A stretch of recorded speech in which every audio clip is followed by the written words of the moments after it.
Give me an R. Give me an A. Give me an I. Give me an N. Give me an I. Give me an N. Give me a T. Give me an N. What's that spell? Rain in Tennessee. What was that? Rain in Tennessee. I can't hear you. Rain in Tennessee here on a Friday. I know KJ's glad to see each and every one of y'all. Do y'all remember those cheerleading things, like 2 bits, 4 bits, 6 bits a dollar, all for the team? Stand up and holler. No, KJ never was a cheerleader. Back when I was young, I was just dirt poor and really was I was just like invisible to my peers. I just walked the halls of school and didn't really have many friends or anything like that. But I used to think there was this one girl. She used to wear these dresses to school, and they were so beautiful on her, and her hair was perfect. You think KJ's hair's perfect today, huh? Huh? Anyway, so she'd walk them halls, and I would just want so much to be like her. Never even stopping to think that I was the only me that I was ever going to be. That whole ordeal of wanting to fit in and all of that. I don't know what got me on that tangent, but let's just start out today saying hello, Rays and others, to another episode of whatever sporadic thing I'm going to talk about. Okay, yes, the live stream is entitled Donna Adelson's Update, but we've got so much more to talk about, huh? Justice through understanding. But I want to do a little housekeeping first and foremost. I asked people on here if there was a way that they could back up mod, and I'm glad Beach Lady is here. Here's the bottom line. I cannot put all the weight of this channel on one person's shoulders. And Kathy Mama Bear has been so good to step up. And anytime she's available, I feel very blessed that she would come on here. But I can't put the pressure on her, and I don't try at all to put pressure on anyone else. The only reason I ask about moderators is because I just want everyone to have a good experience on here. Y'all remember, some of y'all been here for 5 years. Y'all remember a time we didn't have to deal with all this shit. You remember how we was just doing what we were doing? There was never any trolls, and then it seemed like overnight everybody started coming on here and doing all that. So, this channel does not monetize. This channel is sporadic. Y'all figure that out. There is no set schedule on here. So I can't put that in the lap of Kathy or anyone else for that matter. My hope is that people want to get a little justice to understanding, who understands how to moderate. And thank you, Stacia Santa Marie, for, at least saying I don't know how to do it and how you would be willing if you knew how. But that's fine. It's not about me, and it's really, it's more about just everyone having a good experience on here. And so although I would love for the trolls not to come on here, I can't put it on private because that's not for me to decide who's going to come on this channel. It's just not.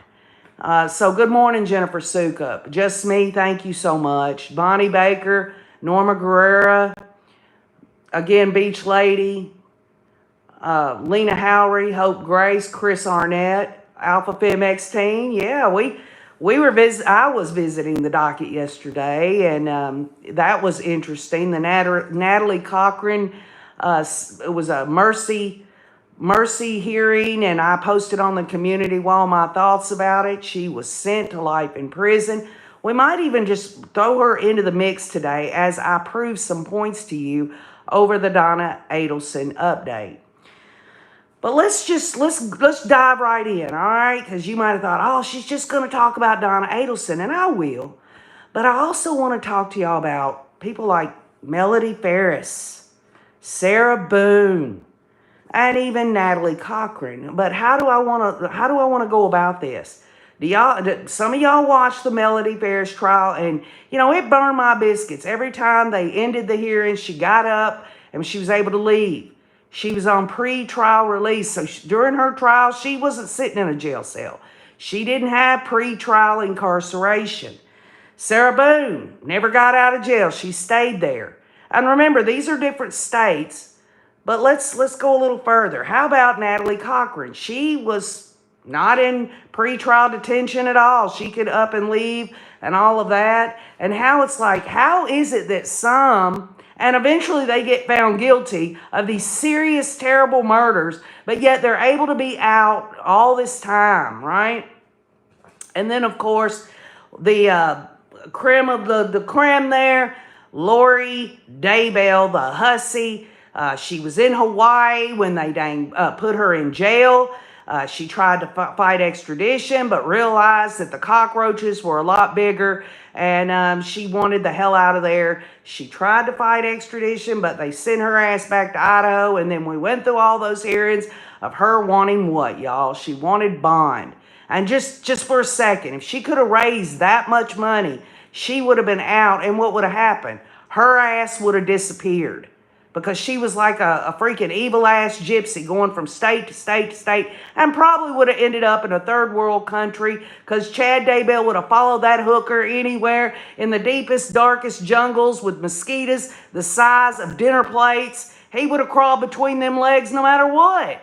So this whole thing about pre-trial detention, pre-trial release, bond, and all of that, we've all seen those hearings of bond hearings and all of this and that. Which brings me to Donna Adelson.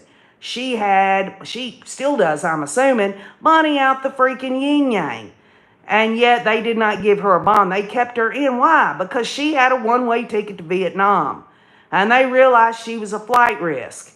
Lori was not a flight risk. They were going to give her a bond, but she couldn't afford it.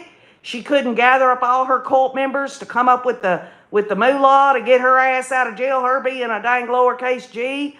And what about Melody Ferris? She had a beautiful home. She had money and all of that. She was able to get out on pretrial and all of that. She was able to walk around for, a few years going through all of this. And then, of course, if we want to switch gears and go to federal courts, how about this? Try this on for size. Just a couple of days ago, New Jersey Senator Bob Menendez. He was convicted of serious financial bribery charges and all that. And a couple of days ago, he was sentenced to 11 years in a federal court. And what does his ass do? He walks right out of the federal court, comes up to the microphone talking about it's all a witch hunt, and he gets to stay out of his sentence until his appeals run. So you're talking about a mixed bag all over the United States of different things that these people can do. And just, the bottom line is all these people out here, whether they're misdemeanors or, whatever's going to get them put in jail over even the silliest things, cannot afford bond. And so what happens? They have to sit in jail while these other people who are accused of freaking murder get to walk around out here. And then, of course, we know that the hussy, she can't post bond or do anything in Arizona. She's got to stay in that jail. And what is she doing? She's filing these stupid ass motions, right? She's filing them. She's trying to do whatever she can because she's the boss. She is going to represent herself and all of that. But she's incarcerated in jail now, isn't she? So, pretrial release, posting bond. Why did some defendants get out when ultimately they were found guilty of serious crimes? And why do some sit in jail awaiting some stupid ass thing they did? Maybe they stole something from a Target or whatever. They didn't have the money to even post a $500 or $1,000 bond. It's kind of strange now, isn't it? But just remember this, y'all. We are going to get justice through understanding. And that includes whatever trial that you're following. You can apply what we learn. OKJ does a little research analysis, and then I come to you, and you can educate me, or I can share what I've learned. But states have different pretrial release policies because of differences in their laws, constitutions, and the circumstances of individual defendants. The laws, they've got bail schedules. Some states have bail schedules that list predetermined amounts of money that they may be required for release. Other states have moved away from bail schedules and instead require more individualized release determinations. And just think about that in Hawaii and in Idaho with the hussy, that huge bond. They wanted to keep her in jail. Instead of just saying, hey, this woman is a flight risk. Y'all remember in Hawaii, she's got a residence in Hawaii. Give me a break. Yeah, Chad Daybell can go to some woman and tell this woman, I'm a famous author and we want to rent a home from you and all that. But they were staying at resorts. She never set up shit. The bottom line is they can go and rent a freaking dresser and they can go out to a sporting goods store in Hawaii and get their ass some yoga mats and, great big bed, 4-poster bed, whatever the hell it was, so that they can play house all they want, but they weren't residents. And to bring up that she absolutely had been there before, it's disgusting that she's taken that damn gherkin to the same places she had been with her ex-husbands. It's pathetic and it's stupid. But there are types of bonds. And some of y'all know this information, but some of you may not. So when you're thinking about following a case or you're following it, you might not give a rat's ass about pretrial detention or anything like that. But for the most part, when you know somebody's a freaking evil-ass murderer, do you not want to be interested on whether or not they're going to get to walk around out here like Melody Ferris, who damn shot and killed her husband and threw his body in a burn pile? Oh, she's okay. Let her go. She's got her string of pearls. All of this stupid stuff.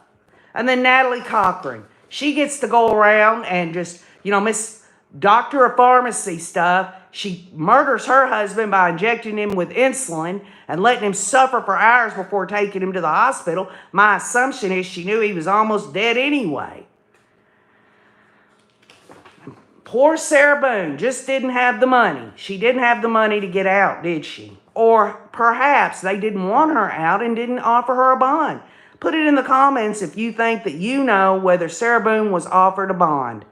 These are things that fill in those pieces in the adjudication process of any criminal trial that you will ever study. There are pretrial programs in different states, not all states, but there are. Some states have created pretrial programs to specific populations of defendants, such as those who face substance abuse charges. This person has been busted for drugs. Maybe they're a drug addict. These pretrial programs help them, allow them not to sit in a jail cell. But you know what? I'll just say this. If you're busted for drugs and you're high as a kite, sit your ass in a jail cell and sober up. That's probably the best place for them, but that's just an opinion. A right to bail. Some states have constitutional rights to bail, while others have statutory protections against excessive bail. And we know that in Idaho and in Hawaii, the hussy was given this huge thing, so we know that doesn't apply to her. Supervision.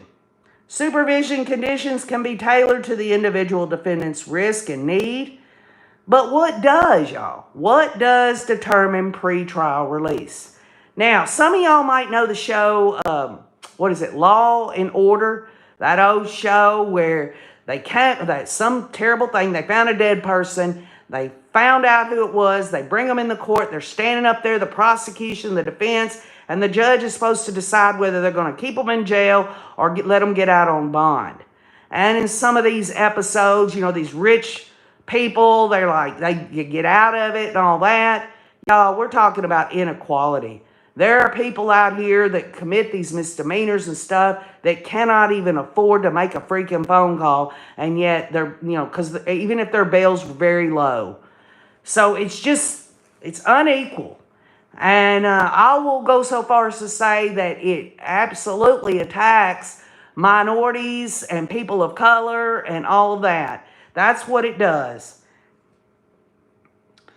So the judge or judicial officer decides whether to release a defendant on personal recognizance or unsecured appearance bond. Release a defendant on a condition of combination of conditions. Temporarily detain a defendant or detain a defendant according to procedures outlined in these standards. But which of the following reasons makes pretrial release decisions important? And I know the race can answer this question. The first and foremost, are they a flight risk, huh? Was Donna Adelson really going to have that one-way ticket to Vietnam and she was going to come back? You know, that is damning evidence that the state there in Florida has on this woman. There's no way she can talk her way out of it. The purpose of the pretrial release decision are to provide a due process to the defendants. So it's not just about whether they think they're going to run or not, or the severity of the crime.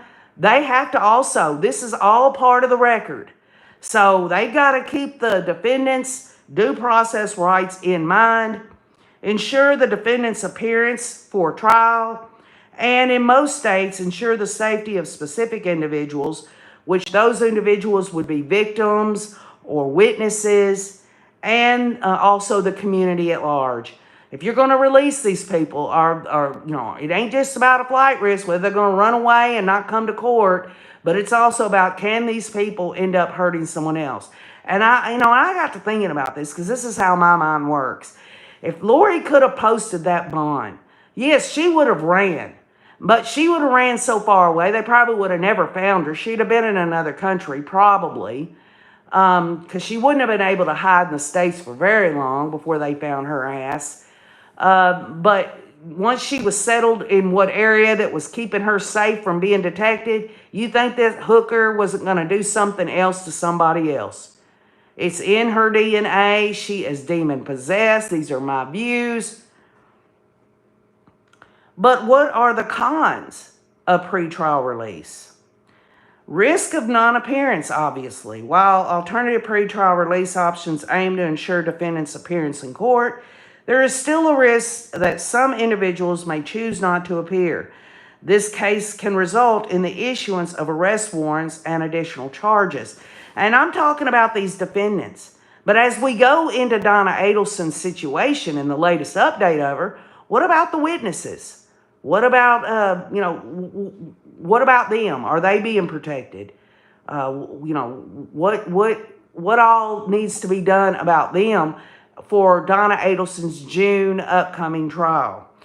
Now, she's awaiting trial. She's been in jail for 1 year and a little over 3 months. She was arrested November 13th of 2023, and she's had a lot of time in jail so far.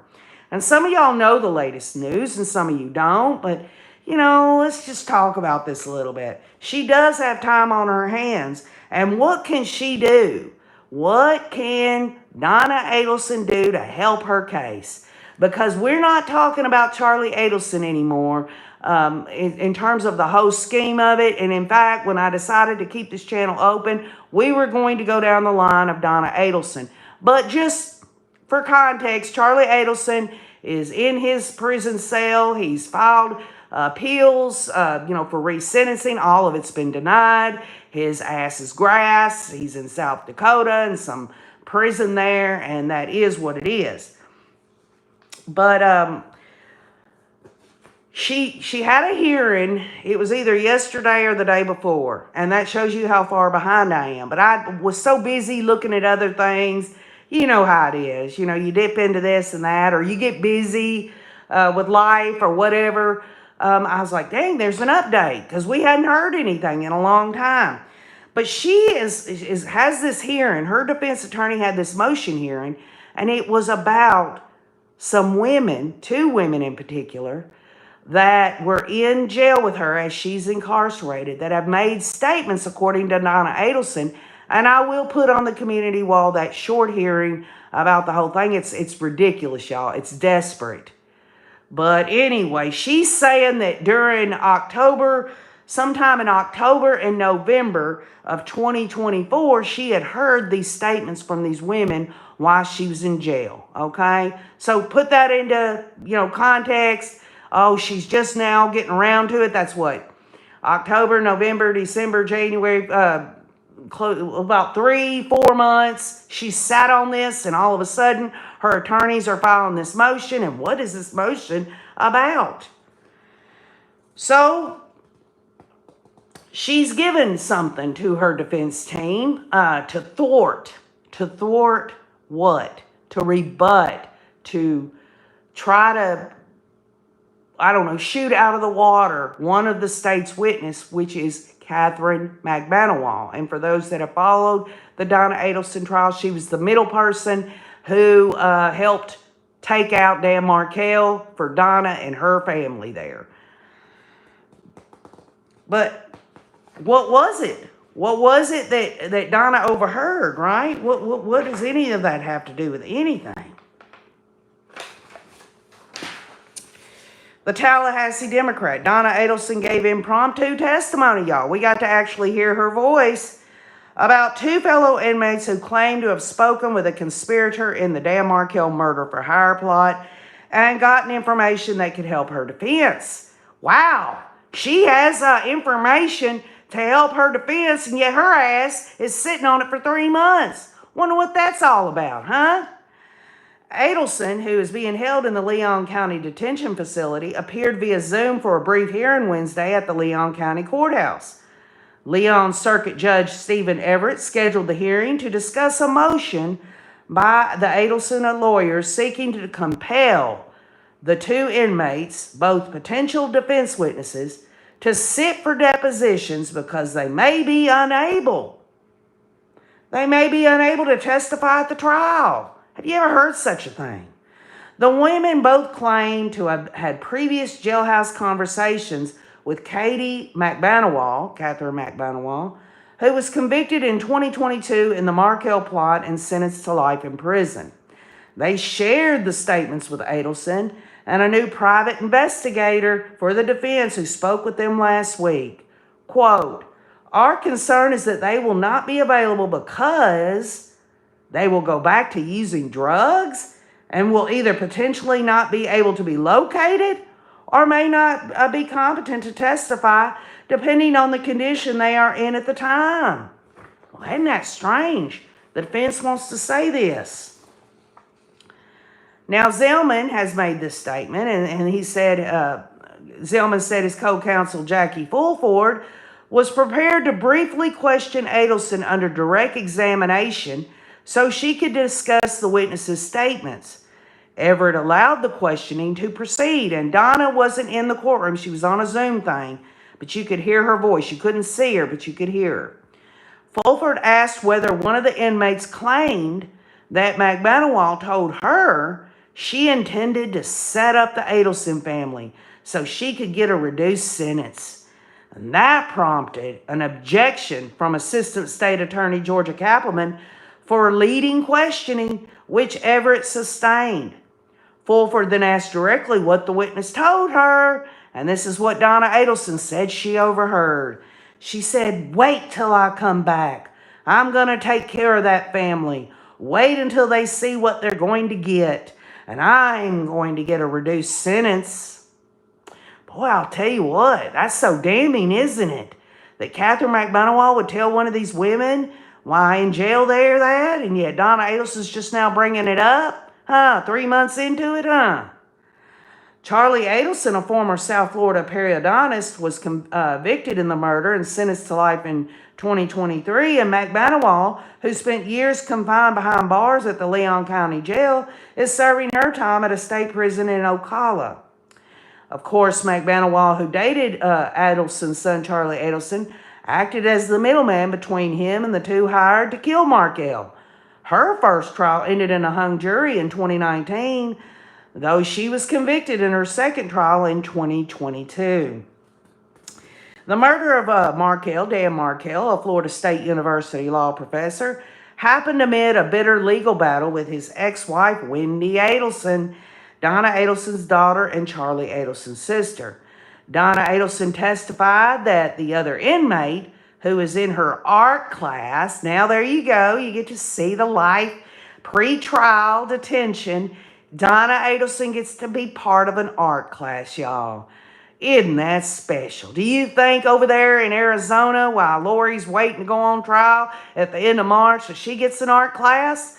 That woman can take her paintbrush and shove it so far up her ass, it winks at her. How about that? Huh? How about that? But anyway, she's talking about this other woman because she's already said this. The first woman made this statement.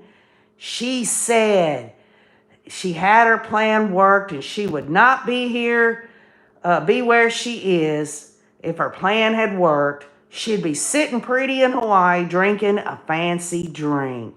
And just think about that, y'all. Donna Adelson sitting in an art class, and if indeed this really happened, let's just say this for sake of argument. I mean, obviously, what are we talking about here? Are we talking about Donna Adelson just made all of it up? Well, it can't be that, right? The girls either have been told to say it by Donna Adelson, and maybe Donna Adelson's like, I give you some money if you do it, or it really actually happened. So Adelson also said that the woman told her that McBanawal, quote, made it very clear that she was blackmailing Charlie, my son, unquote. So not only has Catherine McBanawal in Donna Adelson's statements, like she's heard these women say this, that they overheard Catherine McBanawal say, now they're saying that Charlie Adelson was blackmailed. You see, here it is on a legal look at it. If she can make it look like Charlie's innocent, then of course that kind of X's out her, whole thing, the whole point of Charlie Adelson being convicted. I guarantee you, if Charlie Adelson had not been convicted, Donna Adelson would have never been brought in and charged with anything. It was a domino effect. They went for the hitman. They got Catherine McBanawal, who was the middle person. They went to Charlie, got him convicted. Now Donna Adelson. Some say that if Donna Adelson gets convicted, next in line is Wendy Adelson and perhaps Harvey Adelson. Charlie Adelson testified during his trial that while he knew who Markel's real killers were all along, he never went to police because he was being blackmailed by McBanawal and the killers, Sigfredo Garcia, the father of her children, and Luis Rivera. Donna Adelson said during the hearing that she hadn't prepared to testify and was a little nervous. So you should hear it. I'm going to put it on the community wall. This woman is diabolical. She absolutely, and what's it all about anyway? They know, the defense knows, Donna knows, that these are state witnesses, Catherine McBanawal, who helped put Charlie in a conviction and life in prison. They're trying to do what they can.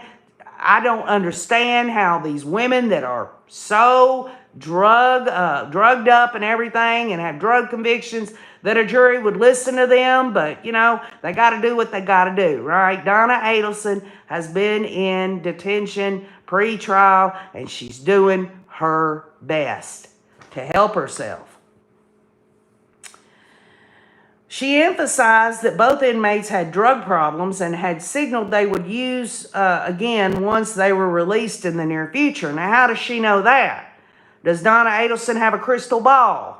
I think in the hearing she did say that they were talking about how they were, once they got out, they were going to do drugs again. Who knows? She also said one of the inmates also told her about a tattoo that Garcia apparently had of McBanawal with a machine gun. And what does that got to do with anything? Well, if it's true, if there is an actual tattoo with, Catherine McBanawal holding a machine gun, that leads credence to at least that is a truthful statement. How did she find out about that? How did Donna find out about that? So if it's true, maybe perhaps those other statements of those women who said Catherine McBanawal told her these things, well, the jury would be like, well, why would she tell the truth about that and know about that? And that's a truthful statement and these other things, right? But that's something for debate. Ultimately, the judge has to decide whether these women are going to be deposed, put on a paper record in case they, when they get out of jail, they start using drugs again and maybe change their mind, or their minds go so far into their drug use that they're no use to the defense, or even that they may not show up for court to testify.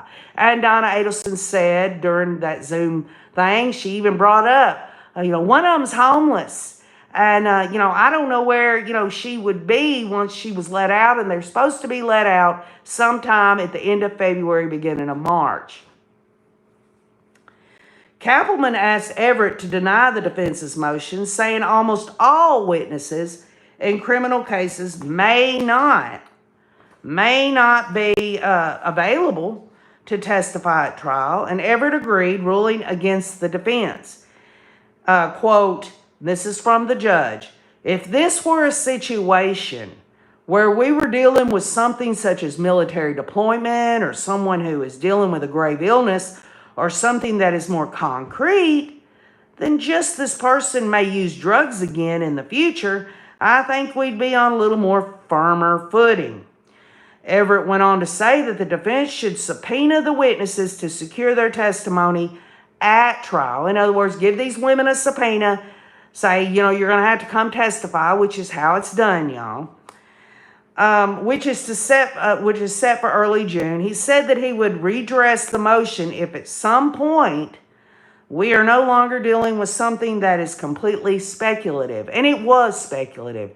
Donna Adelson, her defense attorneys, they can shit in one hand and hope in another that they can get this down, get this testimony down while these women are incarcerated and not on drugs. All they want, but you cannot go against the rules of these judicial procedural rules that have to be established. And Judge Everett even, cited some of that.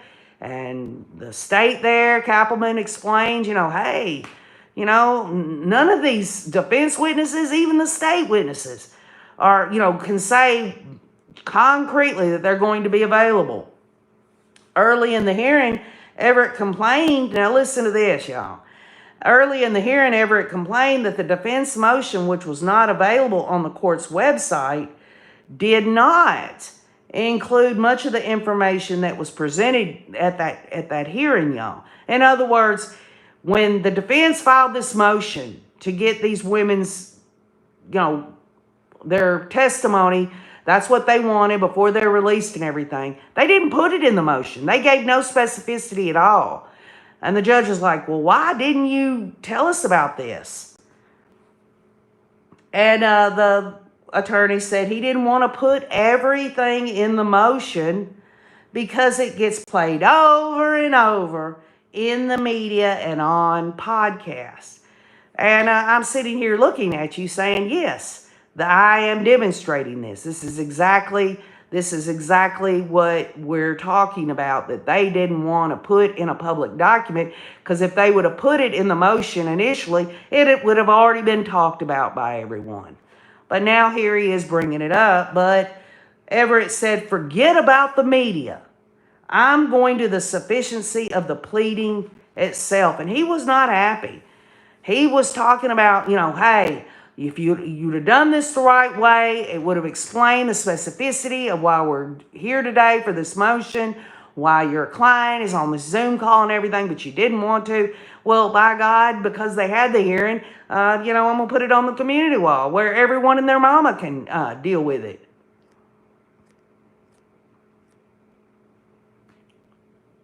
Yeah, they're arriving. Just me, and I apologize. Alpha FemXing says, I feel like I saw in a documentary that Sigfredo had that tattoo on his chest. I'm going to Google it and try to find it. I thought it was Dateline or something. Well, that would be interesting, because I think she said it was on his leg, or maybe not. I don't know. Lena Howery, when you say, do y'all know if she's paying these lawyers? I hope they milk her dry. Oh, yeah. Oh, you can be sure Donna Adelson is not indigent.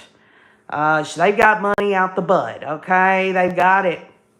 And these attorneys obviously are doing what she wants them to do.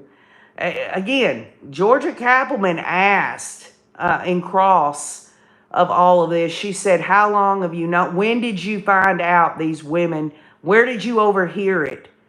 Y'all, if I was in her place and I had heard that, I would have immediately, the next phone call I made, I would have been talking to my attorney saying, I just got out of art class. And, they said this, and this can help my defense. This can make Catherine McBonewall look stupid or a liar. She was bribing my son, in essence, bribing us as a family.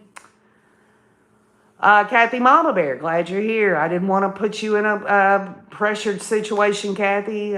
Surely you understand by now. We've talked about it via text. I just don't want to put you in that pressured situation. Thank you for being here. One of the attorneys is a disgraced judge that runs a funeral home now. Well, obviously, I guarantee y'all that Dan Rashbaum, when he was taking off her case, she only listens to him, and I guarantee you he gave her the referrals.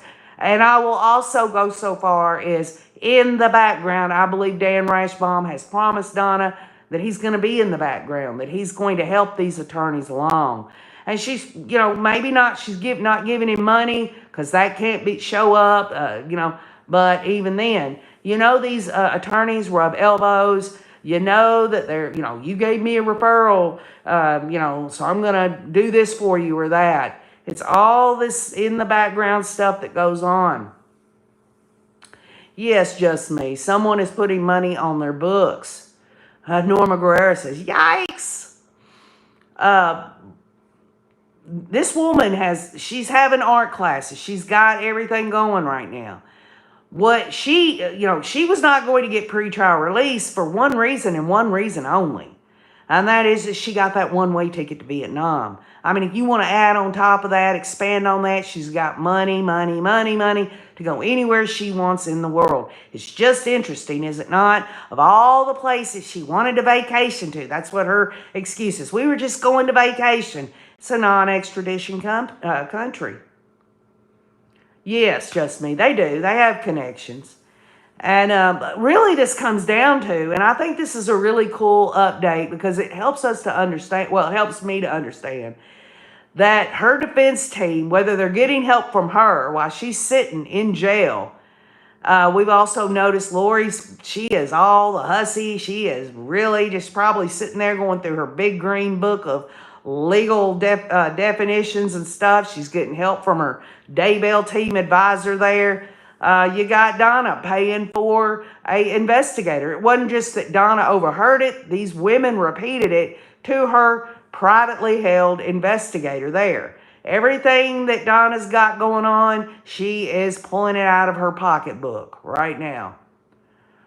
Yes, Kathy Mama Bear, she absolutely made herself a certified flight risk. And not just that she was arrested at the airport trying to board that flight. They have conversations where she's telling Charlie, well, I've got to get things all situated, the wheels and stuff, and Wendy won't meet with me, and she's the only one that can kind of see all this through, and yada, yada, yada. Oh, Lena Howery, I love it when all of y'all are here. I really do. If I had my way, there would not be a single disruption or troll on here, but y'all know and I know it is what it is. As I've said, I would love to, just be able to it all be us and that be that. You know and I know this channel does not monetize. This channel does not look to how many subscriptions or clicks or any of that shit. This is all of us. If I haven't proven that over 5 years, I don't know how else I can prove it. Alpha Finn, I appreciate that. I could trust you to do it. And I know for the most part who on here can and cannot. And even if I know someone can mod, it doesn't mean that, well, they didn't step up or anything like that. Y'all got lives. And even besides that, what if you just want to come on here and not have to be bothered with any of that? You just want to hear what everyone's saying in the comments or what OKJ's yapping on about? I want everyone to have a good time and to learn or educate me. That's what I want. Justice through understanding means so many different things to so many people. And so it is that, we're getting closer to the Donna Adelson case. I don't see that there's going to be any more disruption on her trial being moved back. It's in June. A lot of y'all are focused in on the Hussey's end of March trial. I don't know about y'all, but I'm sitting here raising my hand saying I have never seen someone so evil and diabolical go and represent themselves when they are guilty as hell. and especially this woman.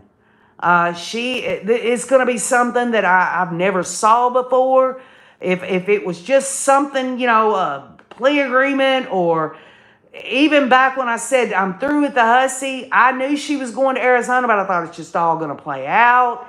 Maybe I'll throw a skit in here or there to make fun of this wench or whatever, but ultimately I wasn't going to cover it. But folks, you can go and learn something from Daryl Brooks or anyone else that's represented themselves. But when it comes to this narcissistic, demon-possessed hussy, by God, I'm going to watch it. I'm going to give my thoughts on it. The Rays are going to educate me and let me know what they see. And it's all going to be full-throated. And we are going to be there for Cresha K. Easton of Difficult Research. I've already offered more artwork in terms of her travel cost or just for her maintenance of her own channel. I've already offered that. I'm waiting for anyone who wants to reach out to me to say, you know what, I'll take you up on it. Whatever. But, I've always done what I can do. And I will continue. My motivation will always be justice through understanding. My motivation will always be research, analysis, and you. Pure and simple. That's all it is. Kathy Barella says these people think they're smarter than the average person. Well, I'll tell you what. We have learned, and I can only speak for myself because, whatever you've learned, or maybe you don't want to learn nothing. What I will say to that is if you are in the crime genre community, one way or the other, it's not just about we are learning about the evilness and how that justice is supposed to slam that, and we're supposed to see the adjudication of man's law and see how that is. I don't know about y'all, but learning is living. And if I'm not learning something, I'm not living. And if I'm learning something and I'm not sharing it, then I'm not living. And, we're not talking about I should be dead or anything. I'm talking about real living is being willing in the crime genre community to think, you know what, I know all about pretrial detention and posting a bond and all that. But, for me, I could have said that before I looked into it and got to the facts of it. Sometimes there's just a little bit more that I didn't know. And when I go to look at any trial that we as a group and a community are going to cover, then I've got that piece there. And it expands. In other words, in the future, if I do look at another case, I'll have that knowledge and I'll say, you know what?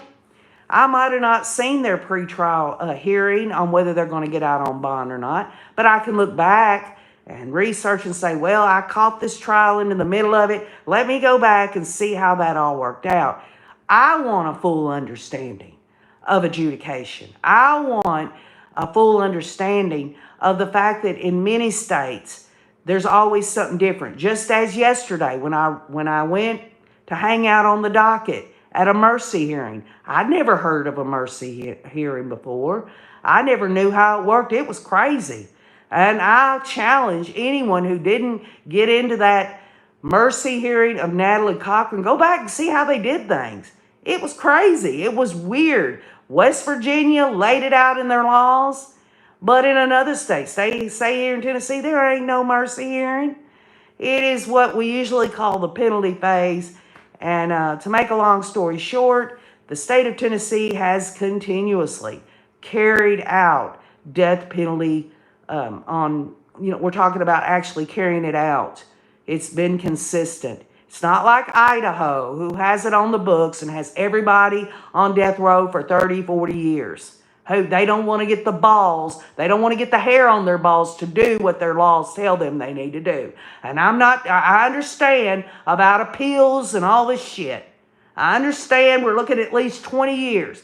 But these people, some of them need to go ahead and go to the firing squad, or the state of Idaho needs to get their head out their ass and figure out what kind of injectable stuff that they can purchase, which, by the way, just a side note, the federal government now, starting this year, has now come out with an executive order talking about how they will make it easier for states that have the death penalty to acquire these drugs in order to help these states out to do what? If you're going to have the shit on the books, if it's going to be a law, you need to carry it out. Pure and simple. Kathy Barilla says that was so crazy. Wow, talking about the mercy hearing of Natalie Cochran. Those people wiped the floor with Natalie, another psychopath. Yeah, I mean, any chance that I can learn something new and be around people, which there's a wonderful community on the docket, and Eric is top notch, just to sit and watch their comments, I can learn things. I can learn. Because it's not just about someone's opinion. People do give their opinions, but there are always facts in some areas of their thoughts. And or at least a road, a pathway that I wouldn't have thought about that I can travel down if I want.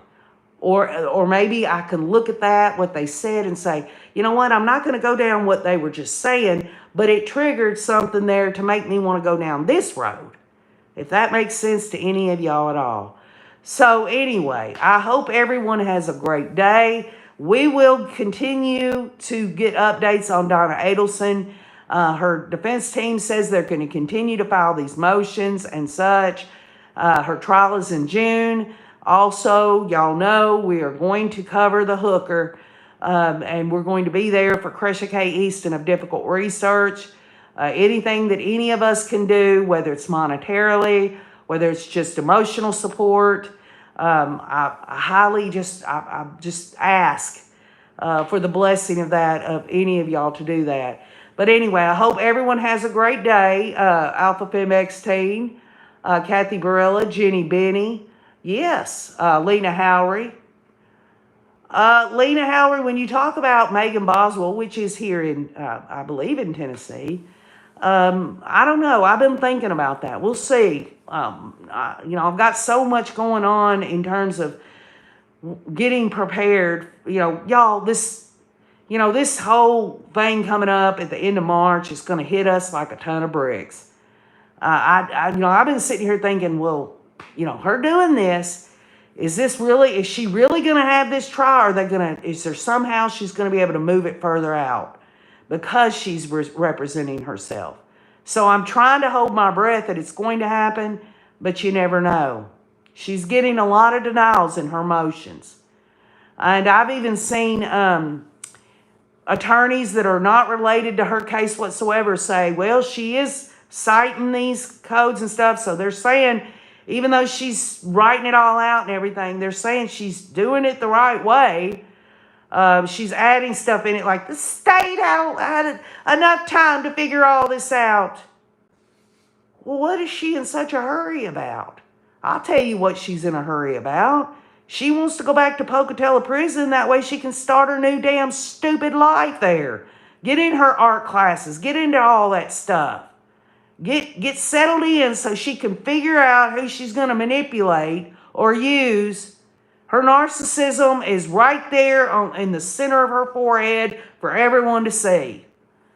So she doesn't want to be in Arizona. And I've seen people in the comments talk about Arizona sucks when you're rating pre-trial. She didn't like it in Hawaii. She wanted back in Idaho. I mean, you don't go from fighting extradition to saying, okay, let me go back to Idaho. She could have stayed in Hawaii a little while longer. It would have took about a week maybe for them to say, yes, that's who this is. She didn't want to tell them, yes, I'm Lori Daybell, when everybody freaking knew she was a hooker and who she was. So anyway, y'all have a great day. I love you all. Just Me just says, yes, her channel, which is Cresha K. Easton, is Difficult Research. And yes, and Denise Grace says, I'm subscribed. And then Kathy says there's a PayPal link on the About section in Cresha K. Easton's Difficult Research. $1, $5. You'll be glad you did it, y'all, because I'm going to tell you right now, we watch these trials. We're in the crime genre community, and we love to see the justice happen. And sometimes we see injustice. But there's one thing you can do, and that is support a victim's family member. That's something that will always, you can carry in you and say, you know what, I did something little to help this family. Other than, just, anything, yes, emotional support, verbal support is great. And I know she'd much rather have that because she loves everyone that comes to her channel, and she is a community of people that are just absolutely there for her. And it just inspires me. It really does. But anyway, Denise Gray says, I can't find it. Talking about the link, you go to the About, Denise Gray. You go to the About on Krisha K. Easton's, and it'll list. It's usually near the bottom there. Just Me says that Krisha has to travel. They have bills. Yes, Krisha K. Easton is on a fixed income. And she does the best she knows how to do, and she works her ass off to bring her content, her research, and all the things that she does. And Kathy Mama Bear has put it in the link right there, PayPal, right there. You can click on that. And anyway, so I hope everyone has a great weekend. Who knows, y'all? Maybe KJ will get a wild hair. That's the old country saying, get a wild hair there, and maybe come to y'all over the weekend with maybe another one of my silly ass, stupid, cheesy skits. Huh?